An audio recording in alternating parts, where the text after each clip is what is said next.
Nós não acreditamos no aniquilacionismo puro e simples.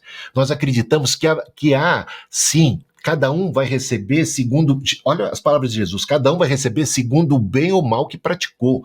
Todo mundo vai ser julgado de maneira proporcional. Quem mais recebe, mais vai ser cobrado. Ou seja, tudo isso na justiça de Deus. Então, que haja um período de castigo, de punição, de tormento, a gente realmente não descarta essa possibilidade. Pelo contrário, achamos que isso é muito razoável.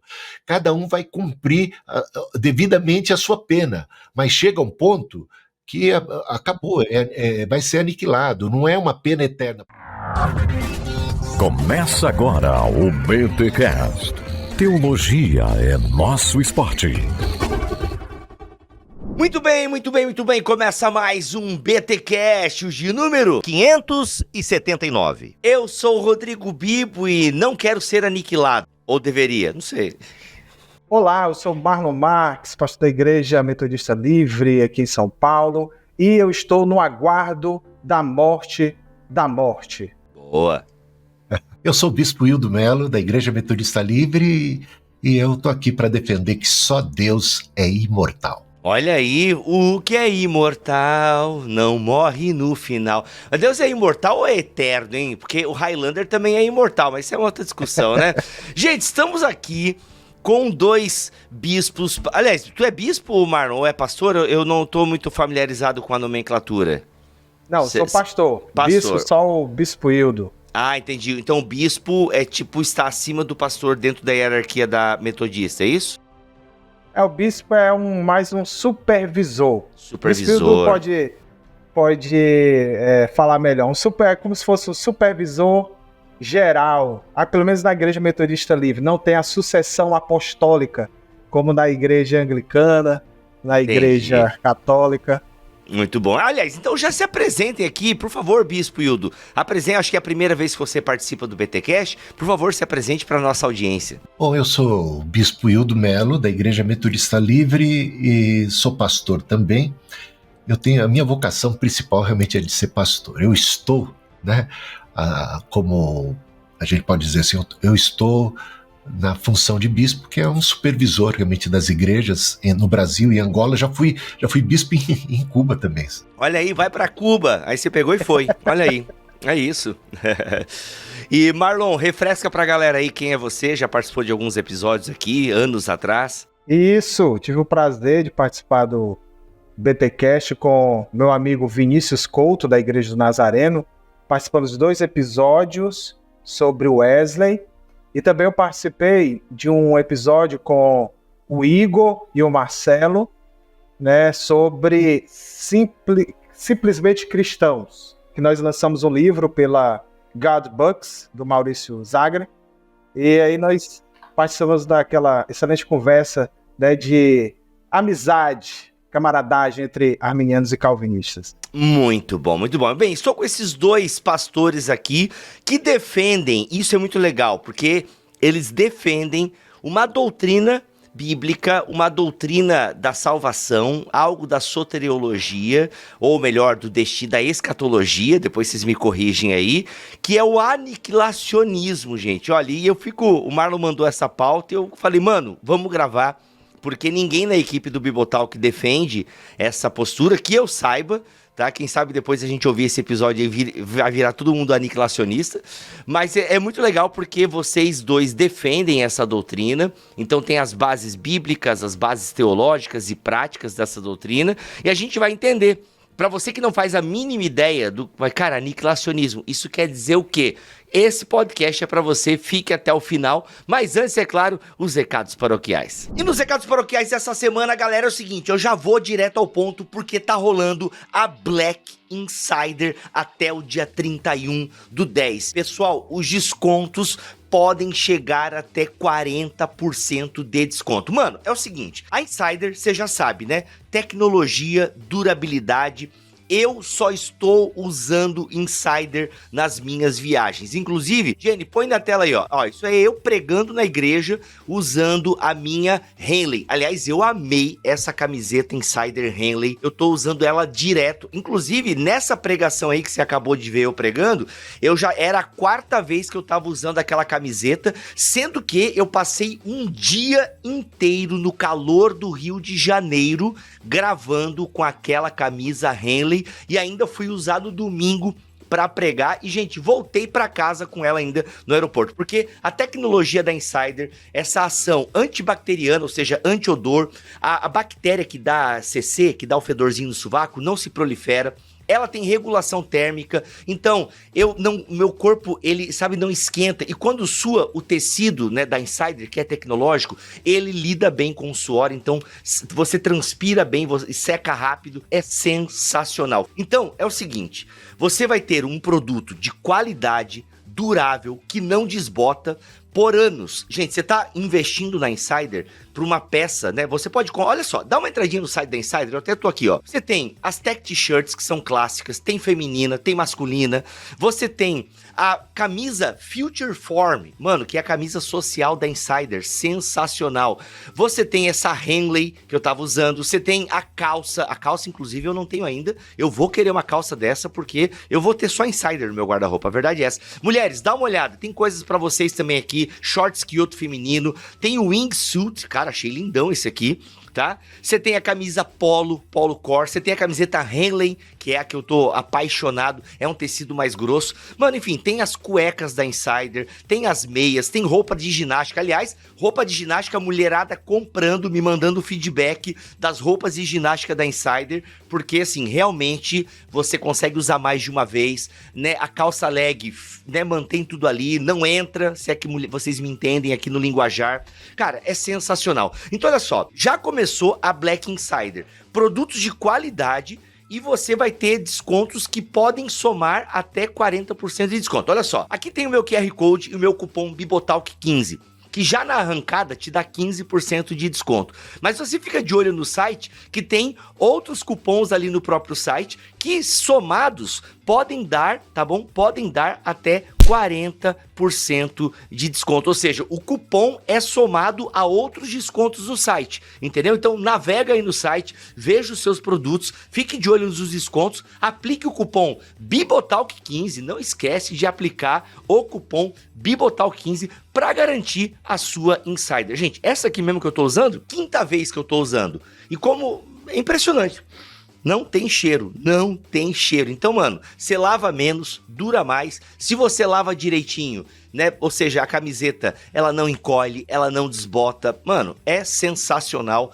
Virei fã da Insider, assim, gente, porque tu ganha. Não, gente, tem muita coisa que eu comprei, tá? Porque acredito mesmo no produto. Então, aproveita aqui o meu QR Code, aproveita o meu cupom, fique atento nos descontos do site, porque você somando o meu cupom mais os descontos do site, você pode ter até 40% de desconto, porque a Black Insider já começou, ou seja, a Insider saiu na frente com os descontos, tá, galera? Então, ou seja, já tem aí descontos no mês de outubro para você aproveitar até o final de outubro. Tá valendo esse QR Code aqui e esse cupom BIBOTALK15. Então aproveita, garanta a sua Insider. Olha, então eu já diria para você aproveitar aí, comprar os presentes de Natal.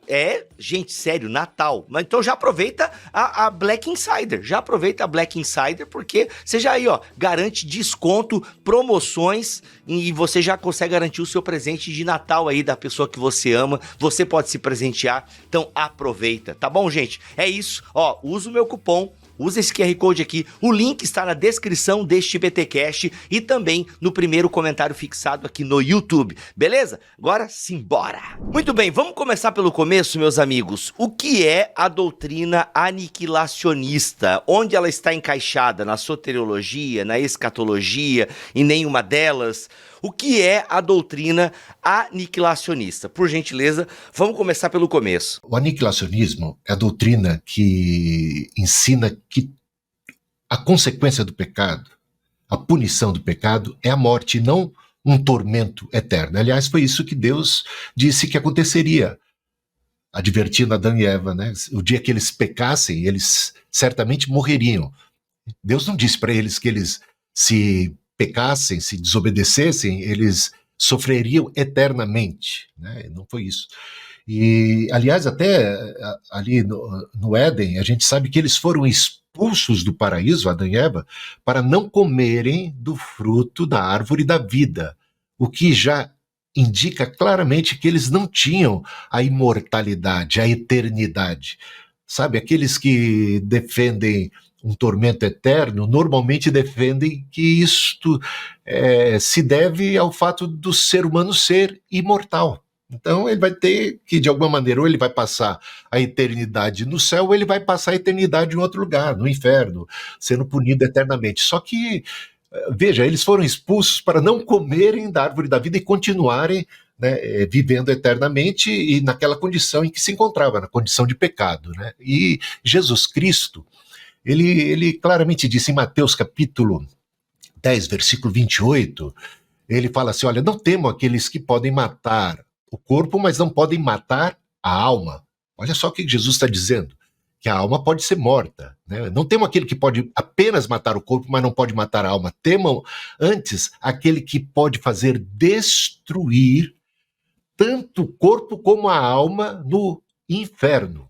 Destruir. Jesus fala da morte da alma no inferno como a condenação. Aliás, em João 3,16, o que é que ele diz? Né? Deus amou o mundo de tal maneira que deu seu Filho unigênito para que todo aquele que nele crê não pereça, mas tenha a vida eterna. Perecer em contraste com vida eterna. E Paulo, em Romanos 6,23, diz que o salário do pecado é a morte. A morte. Esse é o resultado do pecado. Ô, pastor, vamos lá então. Então, o aniquilacionismo, assim, em linhas gerais, porque o pastor está citando vários textos bíblicos, Sim. mas só para a galera poder localizar, então.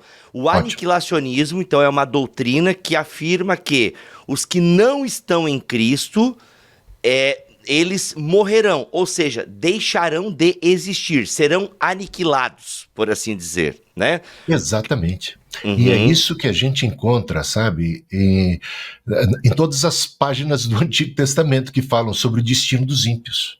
Não há um único versículo no Antigo Testamento que indique que o destino dos ímpios seja um tormento eterno ou algo parecido, né? E Jesus fala da morte como o resultado final. E Paulo claramente diz isso, né? Na segunda epístola de Paulo aos Tessalonicenses, no capítulo 1, versículo 8, ele fala que o juízo, a condenação dos ímpios, dos infiéis, é a destruição. Ele deixa isso muito claro. Aliás, sabe por que eu me tornei um aniquilacionista? Porque eu reparei que, por exemplo, o livro de Atos tem vários discursos, vários sermões evangelísticos em Atos, né?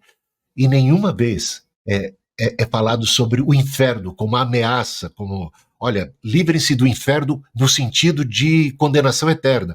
Aí você vai para as epístolas de Paulo, de Pedro, de Tiago, de João, qualquer epístola, a epístola aos Hebreus, todas elas, em nenhuma delas você encontra qualquer menção a tormento eterno, em nenhuma delas. Pelo contrário, em várias passagens, quando elas falam do julgamento e do juízo final, o que elas ensinam é destruição, é serem consumidos, é serem exterminados. Esse é realmente o resultado, a consequência, o juízo a respeito do pecado. Legal. Marlon, e aí? As suas colaborações, para depois eu quero entender um pouquinho melhor aí algumas questões. Exatamente, né? O aniquilacionismo é a doutrina diz que só Deus possui a imortalidade, né, e que a imortalidade nos é passada quando nós participamos da natureza divina, que Pedro nos informa na sua segunda epístola, no capítulo 1, versículo 4. Né? Paulo diz isso, que só Deus é imortal, o único que possui imortalidade. Né? Então, naturalmente, como você estava colocando, quem não tem Cristo, quem não é salvo, vai perecer. Quem morre nos seus pecados perece eternamente e vai deixar de existir. Então, essa é a doutrina característica do aniquilacionismo, que também tem um nome mais bonito, digamos assim, né? Porque assim, eu já falei aniquilacionismo, aí o pessoal pensa que eu sou um terrorista, né? Exato, vamos aniquilar todo mundo. Mas é o que é mais conhecido, né? Dessa forma. Também é conhecido como imortalidade condicional, né? Imortalidade condicional. Nome mais ameno, mas a aniquilacionismo pegou, né? Uhum. Não tem como deixar de usar essa expressão. Então, é esse o foco, né? Só Uhum. Deus é imortal, então todas as criaturas são mortais, e nós adquirimos a imortalidade, Uhum. né, na medida que nós somos salvos. Como o bispo mencionou, no Antigo Testamento não tem essa ideia de uma imortalidade. Inclusive, dois eruditos católicos romanos, bem conhecidos, como o Raymond Brown e o Joseph Fitzmyer, num comentário do Antigo Testamento, comentário bíblico, do Novo e do Antigo, né? Mas especialmente aqui do Novo, quando ele se refere ao Antigo Testamento, eles dizem que a ideia de uma imortalidade entre os judeus só aconteceu a partir de um livro chamado Livro dos Jubileus, isso no 2º século antes de Cristo, então é bem recente. Então, esses dois católicos romanos, e a Igreja Católica Romana é imortalista, né, confessionalmente, dogmaticamente, então, mas eles, como eruditos católicos, embasam isso. E também vale destacar que a questão do aniquilacionismo, que muitas pessoas dizem o seguinte: aniquilacionismo é a doutrina das testemunhas de Jeová, a aniquilacionismo é a doutrina dos adventistas. Não necessariamente, né? Os adventistas são trinitarianos, então não quer dizer que porque eles creem nisso a trindade está errada, né? Assim como as testemunhas de Jeová têm crenças também que se coadunam com os demais evangélicos. E essa questão de crer ou não se o inferno, se há um tormento eterno do inferno, não tem implicações com a salvação. É como John Stott mencionou, são questões adiáforas, que cada um pode crer, que não interfere na salvação. Não é questão de heresia, né? Uhum. Tá, Jamais. entendi. Omar, vamos e pastor, Bispo Hildo, por exemplo, alguns textos, tá? Que talvez tragam essa ideia do destino eterno e da condenação eterna. Por exemplo, se a gente tem lá Mateus 25:46, né? Irão estes para o castigo eterno, mas os justos para a vida eterna. Como é que vocês interpretam um texto como esse, por exemplo, né, de Mateus 25:46, né? Ou Apocalipse 14:11, a fumaça do tormento deles sobe pelos séculos dos séculos, né? O sofrimento, dando essa ideia do sofrimento contínuo dos ímpios e tal. Como é que vocês lidam, por exemplo, com esses dois textos em relação ao aniquilacionismo? Porque a ideia do sofrimento eterno, e até mesmo depois, eu quero que a gente entre no assunto do inferno, tradicionalmente é o que, né, eu acho que de forma majoritária nas igrejas evangélicas, é esse imortalismo que tu citaste ali, né, Marlon? Essa ideia de que vai ter uma vida eterna no gozo do Pai, né, na alegria do Pai, enfim, e um tormento eterno e tal, enfim, junto com o diabo e os seus anjos. Então, como é que vocês lidam com esse texto, por exemplo, de Jesus em Mateus 25, ali, versículo 46, né? Toda essa ideia por trás ali. A ideia de eterno, a gente precisa entender, eterno não significa toda vez que ele aparece na Bíblia, ele não significa para sempre, sempre, sempre, indefinidamente, né? Tem várias passagens da Bíblia onde eterno ele é, por exemplo, redenção eterna, ou julgamento eterno, juízo eterno. Não quer dizer que esse julgamento é interminável. São os efeitos do julgamento que são eternos, né? A redenção eterna não é que ele está redimindo o tempo todo. Os efeitos dessa redenção são eternos. E tem aquele texto também da fumaça, né? Que sobe eternamente, Apocalipse 14:11, né? Uhum. Então, quando você vê, por exemplo, o que aconteceu com Edom, você pega lá Isaías capítulo 34, versículo 10, ali Edom está sendo julgada, né, entre outras nações ali. e ela está tendo uma destruição completa, cabal, e essa é a profecia de que ela seria completamente destruída e que a sua fumaça subiria para sempre. A pergunta que não quer calar: a fumaça, isso se cumpriu literalmente na história. Edom, como nação, foi destruída. A fumaça continua subindo eternamente, ela continua queimando para sempre.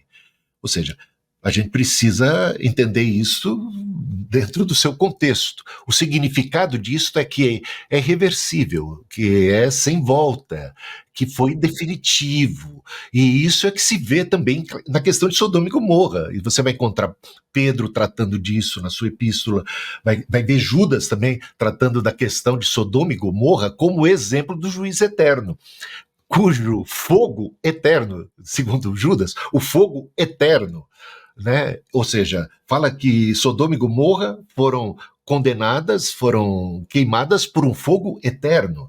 A questão é, esse fogo continua queimando Sodoma e Gomorra? Nós sabemos que não. Então como é que a gente interpreta isso? É que significa eterno no sentido de definitivo, irreversível. Então, é neste contexto que aparece realmente tanto a palavra eterno, como a palavra, sabe, sobe esse fogo eternamente. É assim que a gente deve interpretar à luz da própria Bíblia. A Bíblia, nesse caso, está interpretando a própria Bíblia. Entendi. Agora, uma pergunta. Marlon, você quer responder alguma coisa? Eu já ia fazer uma parada completamente...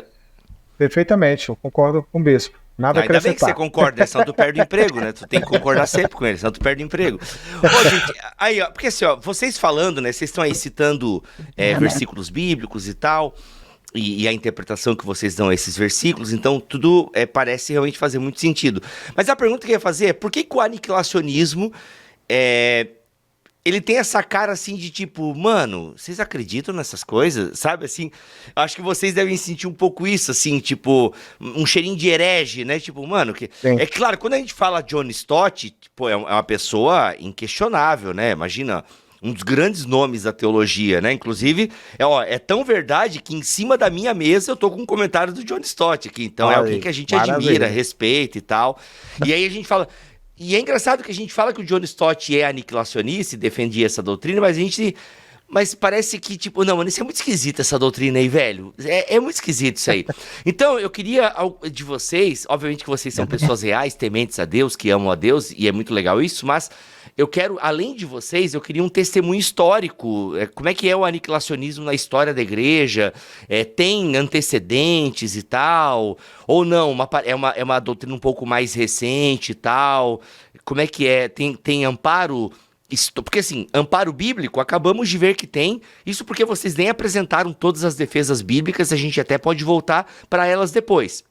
Mas, sabe assim, tipo, um amparo histórico agora? Vocês têm algum amparo histórico? Quem começou com essa ideia? Como é que onde ela se popularizou, enfim?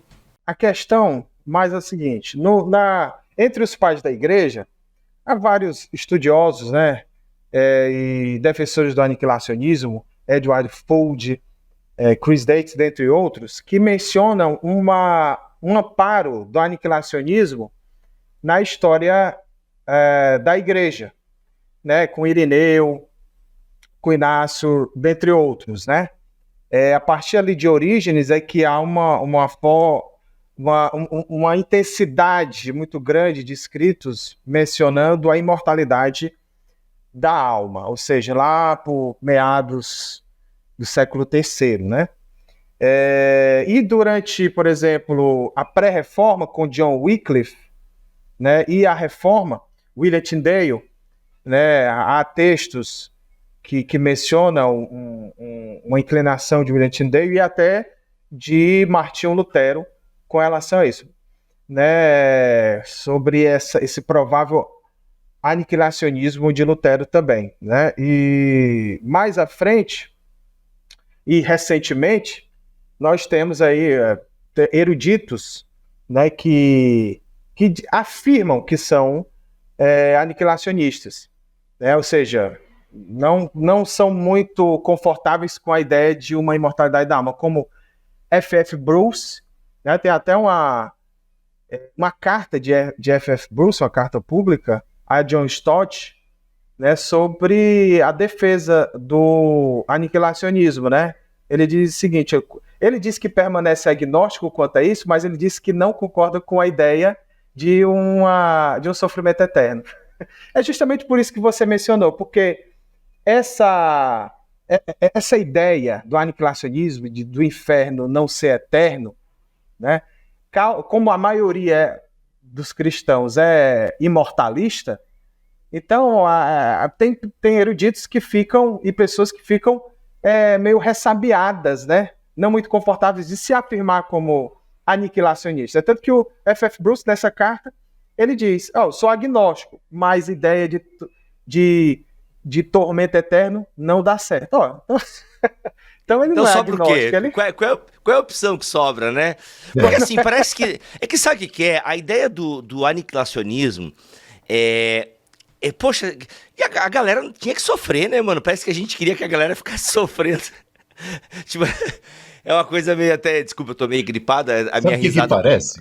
Vai Parece lá, que bispo. o espírito do Jonas baixou na turma. Eles querem ver Nínive sendo condenada, devorada, sabe? Uhum. Eles não entendem o coração de Deus. Eles não entendem o amor de Deus, né? A justiça, a misericórdia divina. Uhum. Eu acho que é isso mesmo. E outra coisa porque só isso tem sido pregado e ensinado. Você não aprendeu, duvido que alguém tenha te ensinado ali na escola dominical, uma outra perspectiva, né? E tenha mostrado os textos como a gente começou a arranhar só. A gente só está arranhando aqui no assunto. Gente, são inúmeros os versículos que claramente falam, né, de destruição eterna. Paulo, em 2 Tessalonicenses 11, 9, ele diz assim, pena de destruição eterna. Aí por que você não leva isso a sério? Por que você não leva a sério aquilo que Jesus falou? Não tema aquele que pode matar o corpo, mas não pode matar a alma. Tema aquele que pode destruir no inferno tanto o corpo como a alma.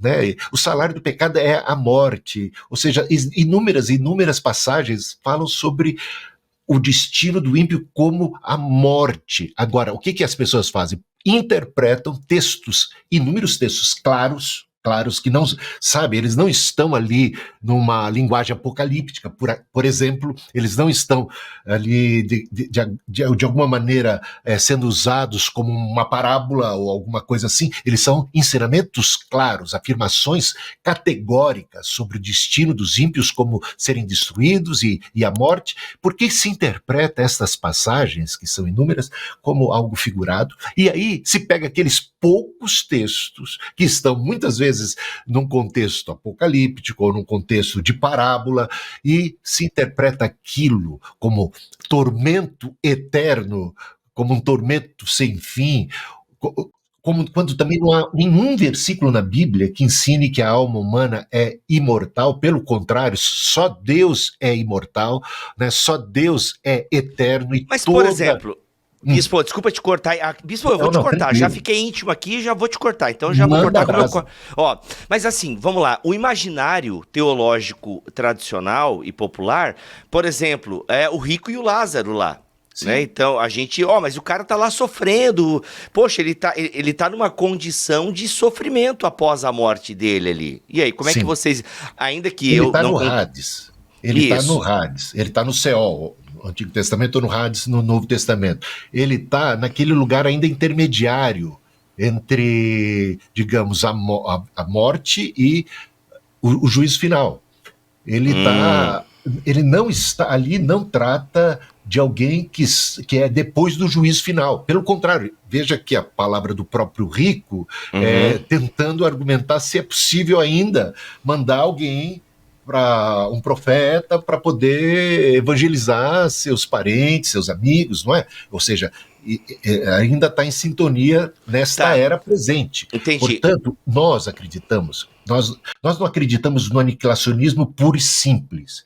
Nós acreditamos que há, sim, cada um vai receber segundo... Olha as palavras de Jesus. Cada um vai receber segundo o bem ou mal que praticou. Todo mundo vai ser julgado de maneira proporcional. Quem mais recebe, mais vai ser cobrado. Ou seja, tudo isso na justiça de Deus. Então, que haja um período de castigo, de punição, de tormento, a gente realmente não descarta essa possibilidade. Pelo contrário, achamos que isso é muito razoável.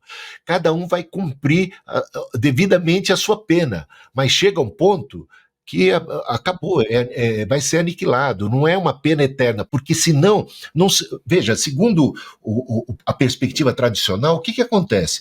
Todo mundo vai acabar sendo lançado num lago de fogo que vai queimar eternamente, e todo mundo, é o diabo, é a besta, é o falso profeta, o dragão, e todos os seres humanos vão ser lançados pelo mesmo lugar e vão sofrer a mesma pena.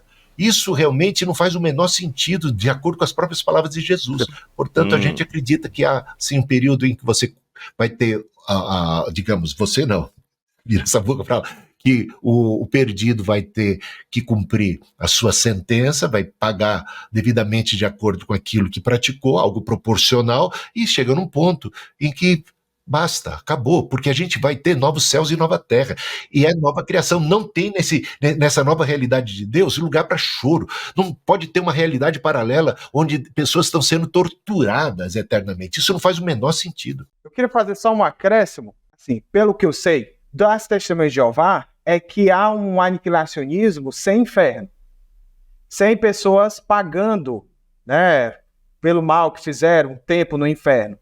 É um aniquilacionismo já depois do juízo, sem sofrimento, sem punição, né? Digamos assim. Já o aniquilacionismo dos adventistas e dos evangélicos que creem no aniquilacionismo tem, como o Bispo Hildo falou, aquela punição retributiva, né? De acordo com o que as pessoas fizeram, né? Por exemplo, um Hitler, né? Acho que vai apagar a luz lá do inferno depois de ser aniquilado, né?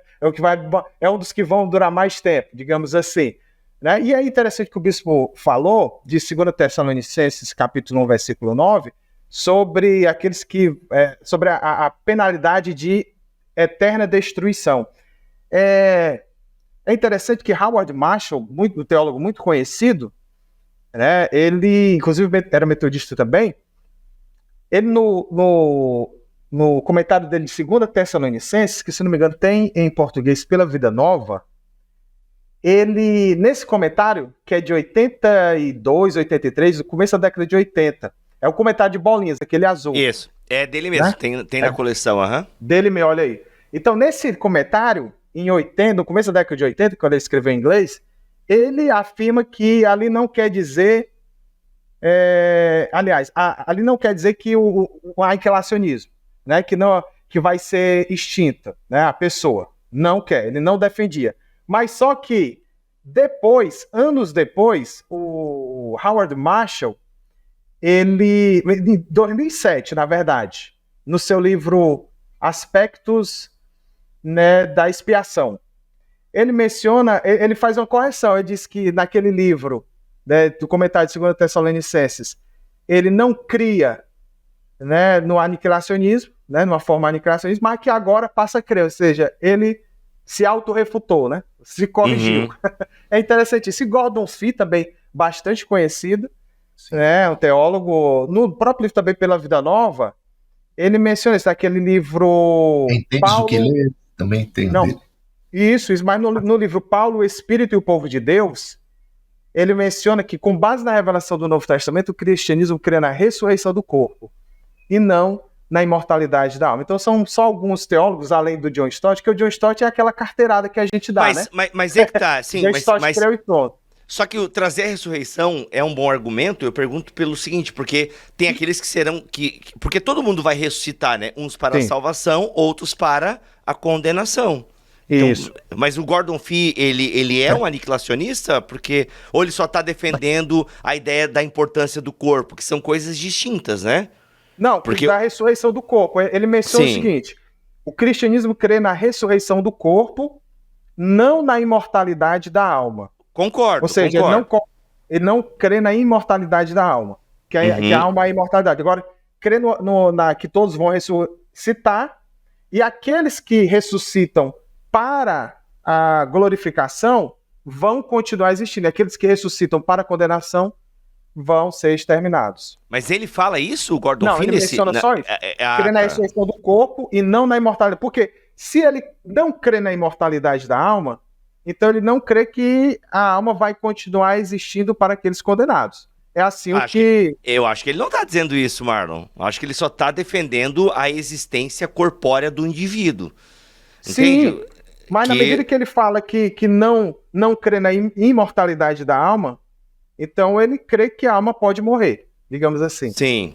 Não, enfim, entendi. Mas ele não é aniquilacionista, é só uma inferência que você está uma deduzindo. inferência. Ok, Isso. ok, beleza. Gente, é muito interessante, assim, realmente, esse texto de 2 Tessalonicenses 1,9, né? Eles sofrerão a pena de destruição eterna. Eu já entendi como é que vocês leem a palavra eterna e tal, achei, né, interessante.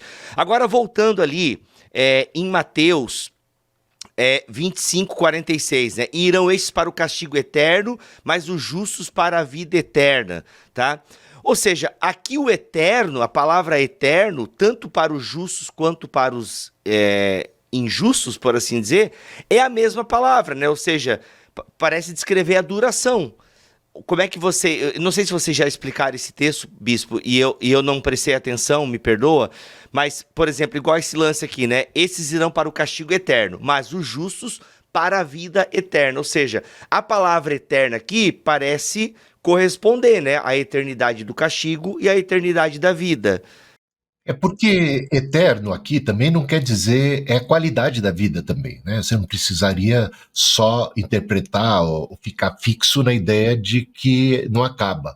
É que vai ter vida.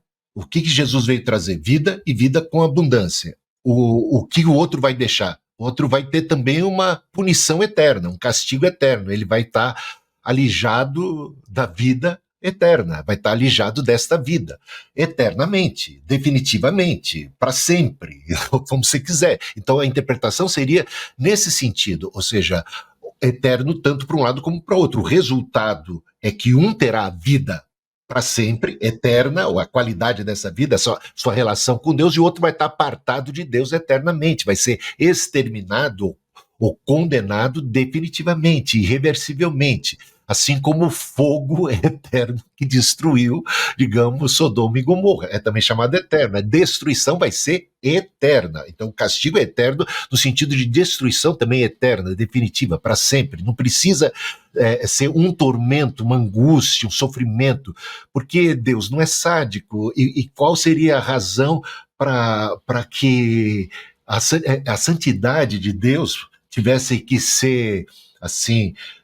a justiça de Deus, a sua santidade tivesse que ser satisfeita com uma pena de condenação que levasse à aflição, ao tormento, sabe, ao terror eterno, quando nós bem sabemos, e que serve modelo, né, para aquilo que satisfaz a justiça e a santidade divina, a morte de Cristo e o seu próprio sofrimento, que foi temporário. Que foi uma morte e que isso foi suficiente. Você está entendendo? Então, por que isso não serve de modelo para aquilo que satisfaz a justiça divina? Que haja um período, de repente, necessário, satisfatório, de punição, de cumprimento da sua pena, da sua retribuição, conforme aquilo que praticou, e depois o fim, a morte, porque isso foi sempre o que as escrituras do Antigo Testamento e diversas outras do Novo Testamento também anunciam como resultado, como castigo, né? Deus pode matar a alma, e essa é a pena. Você não vai ter a vida eterna, Entendi. Vida eterna em contraste com perecer, né? Não pereça, mas tenha a vida eterna. Entendi. Bispo, essa tua explicação que tu acabou de dar, ela de alguma forma explica Apocalipse 20:10, né? O diabo que as enganava foi lançado no lago de fogo, que arde com enxofre, onde já haviam sido lançados a besta, os políticos e o falso profeta.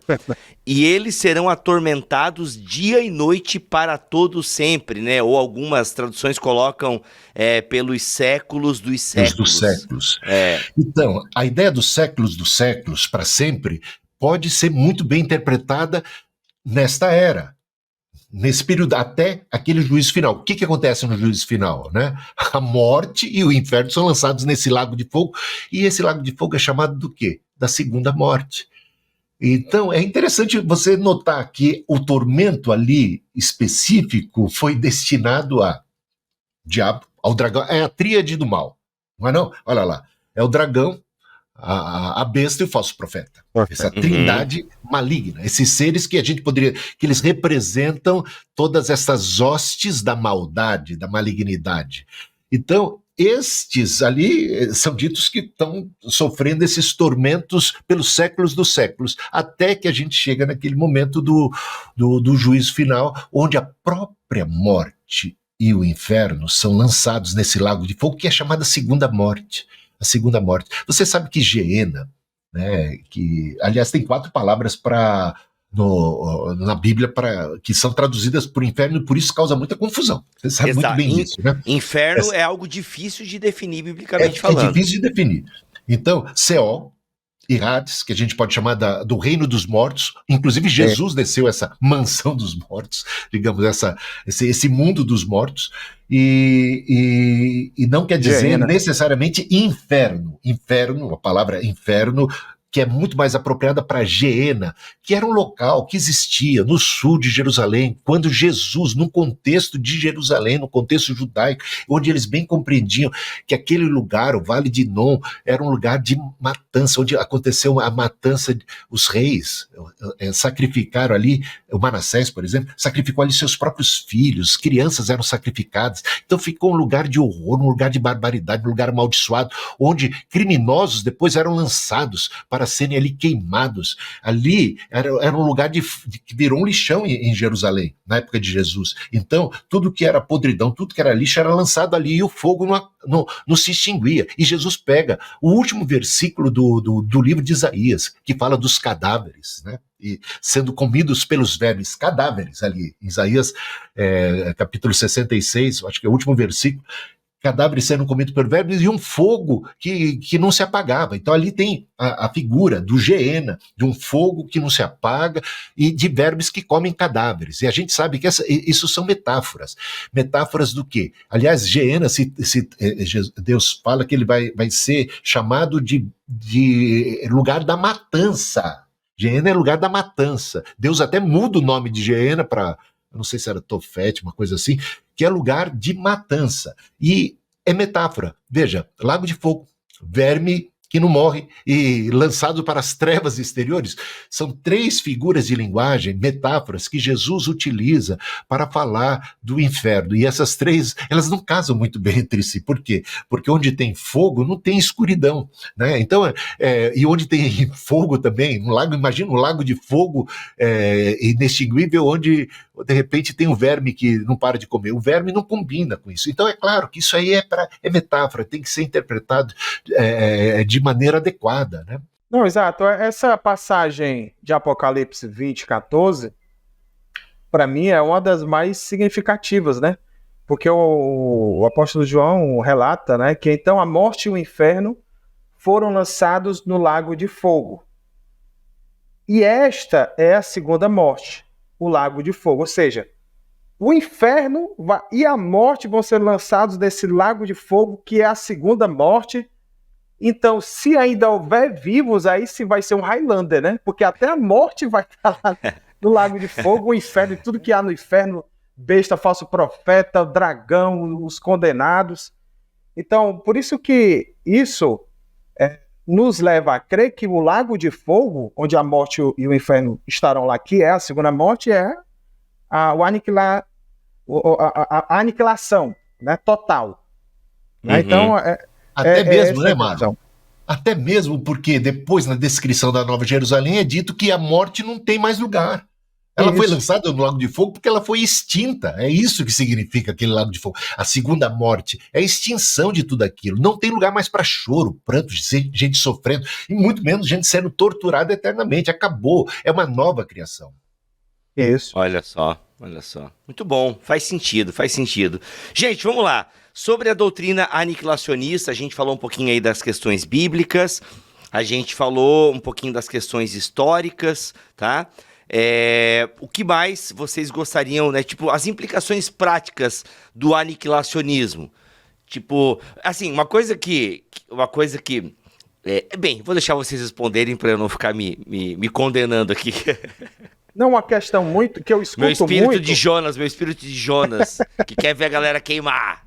É, uma coisa que eu vejo muitas pessoas falando quando eu exponho, né, a doutrina aniquilacionista é o seguinte: então quer dizer que as pessoas vão deixar de existir? Então a pessoa pode matar, roubar, se prostituir, né, fazer o mal, e aí depois ela vai deixar de existir. Ah, então então isso é muito bom.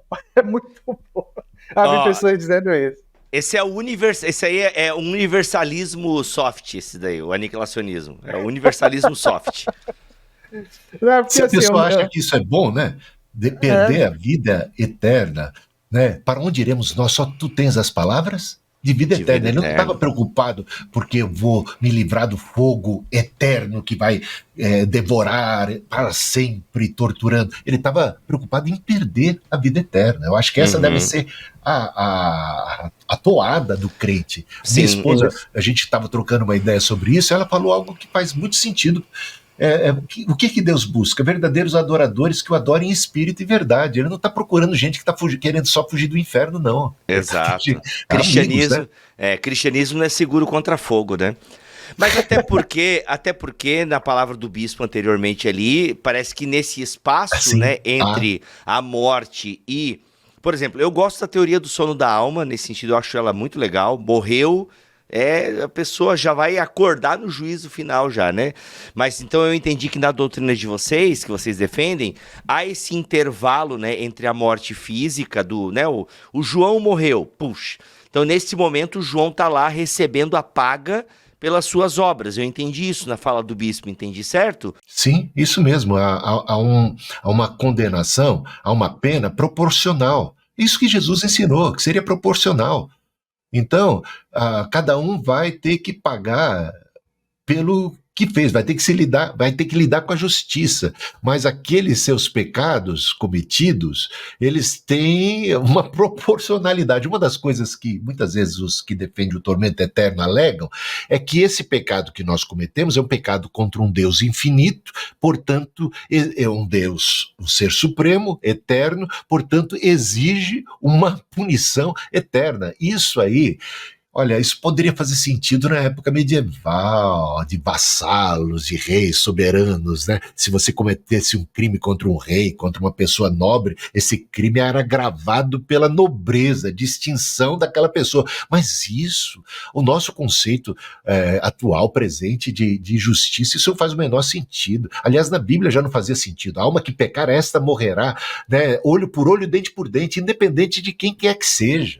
Isso já Uhum, nas páginas do Antigo Testamento. Então, não é a honra da pessoa ferida e ofendida que aumenta a pena. Se eu uhum, ofendi uma pessoa, um ilustre, hoje, por exemplo, uma dessas, dessas figuras proeminentes, e isso não faz com que essa pena seja maior do que eu tenha ofendido qualquer pessoa que eu encontrei na rua, uma pessoa simples, humilde. Então não faz o menor sentido todas essas coisas. Aliás, o único argumento para justificar o inferno eterno que fica em pé é o da imortalidade da alma. Eles têm que dizer que a alma é imortal. Só que a Bíblia uhum. não diz isso. Quem disse isso foi Platão, foram Sócrates. A Bíblia não ensina nada sobre imortalidade da alma, como a gente já apontou aqui. Entendi. Olha aí, faz sentido, faz sentido.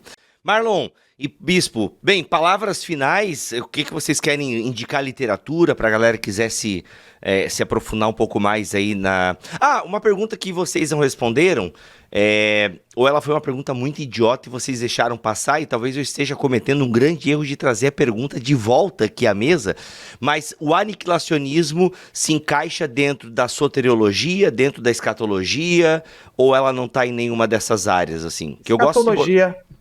É mais da área Escatologia? da escatologia mesmo, né? Da doutrina das últimas coisas. Uhum. Do juízo final, né? Legal, bacana. Então tá, gente, palavras finais aí de vocês, defensores do aniquilacionismo, achei muito interessante. Quero ler mais sobre isso, inclusive. Acho legal, acho uma ideia que faz sentido, assim, dentro da exposição. Tem um pouco de dificuldade, né, justamente por conta dessas leituras que a gente faz mais tradicionais, né, da eternidade, né, como esses textos que falam, né, pelos séculos e séculos, que vai sofrer a eternidade, enfim, os que ressuscitarão para a vida eterna e outros para a vergonha e desprezo eterno. Tenho assim um pouco de dificuldade de raciocinar esses textos, mas a explicação de vocês tem uma lógica, né? Faz sentido, de certa forma. Mas, enfim, microfones abertos para vocês aí, palavras finais, antes de serem levados para a vida eterna e não aniquilados. Muito bem, Deus é amor. Ele criou os seres humanos à sua imagem e à sua semelhança. Ele amou essa humanidade de tal maneira que deu seu Filho unigênito para que todo aquele que nele crê não pereça, mas tenha a vida eterna. Então Deus não tem prazer na morte do ímpio. Ele não tem nem prazer na morte. Imagina se ele vai ter prazer num tormento eterno. Será que ele criou esses seres humanos para o tormento eterno? E se a gente for ver, então, do ponto de vista calvinista, ou predestinista, ou determinista, fica muito pior, né? Realmente não faz o menor sentido, não se coaduna tal doutrina com o Deus que se revelou em Jesus Cristo, com esse caráter de Deus em Cristo Jesus. Então, e o que é dito na Bíblia, com todas as letras, de maneira clara, em múltiplas passagens, é que o destino, o resultado, a recompensa, o salário do pecado é a morte, né? Então tem destruição eterna. Paulo fala de destruição eterna. Então você vai levar a sério que Paulo está falando sobre destruição eterna, ou você vai pensar que o tormento é eterno? Você vai ter que decidir o que você vai interpretar como figurado aí. Você não tem escolha. É a morte figurada ou é o tormento que é figurado, né? A fumaça que sobe é interminável, no sentido de que algo está queimando indefinidamente, ou a gente vai pegar as passagens que falam de Sodoma, de Gomorra, que Pedro, que Judas colocam como exemplos para nós do juízo final. Exemplos, eles foram o quê? Destruídos de maneira definitiva. A ideia da fumaça que subiu é porque Abraão estava vendo a fumaça que subiu de Sodoma e Gomorra. Ele viu, e isso significava o quê para ele? Que acabou, que aquilo foi definitivo, um juízo terminal, e que ninguém pode mudar, ninguém pode chegar lá, sabe, esse fogo inextinguível. Quando aparece a palavra fogo inextinguível, não quer dizer que é um fogo que nunca vai acabar. É que nenhum bombeiro pode chegar, um sargento dos bombeiros pode chegar e avaliar que determinado prédio já está pegando fogo de um modo inextinguível. Não quer dizer que aquele fogo vai continuar queimando para sempre, quer dizer que ele vai queimar até o prédio acabar. Ele é inextinguível porque não tem como o bombeiro, com toda a sua perícia, interromper o fluxo do fogo. É nesse sentido que ele é inextinguível. Entendi. Muito bom. Marlon, suas palavras. Gostaria de destacar que o aniquilacionismo ele não foi condenado em nenhum concílio ecumênico, né? Então, todos nós podemos crer... Bom ponto, olha aí. Não são hereges, isso. Poxa, olha aí, pronto. Isso, de forma alguma. Eu vou até publicar esse podcast, então. Eu estava meio na dúvida se eu publicaria ou não, eu vou até publicar. Então, podemos ficar tranquilos, que não tem condenação em nenhum concílio ecumênico, né? E outra coisa, você solicitou livros, né? Infelizmente, em português, nós não temos muitos livros. O que eu conheço só tem um livro, tem 4 volumes publicados pelo Lucas Banzoli, né, que ele publicou pela editora Clube dos Autores, né, de forma independente. São 4 volumes que ele publicou. Mas o livro mais de maior referência, digamos assim, é do Edward Fuld, chamado The Fire That Consumes, né, o fogo que consome. É um clássico do aniquilacionismo.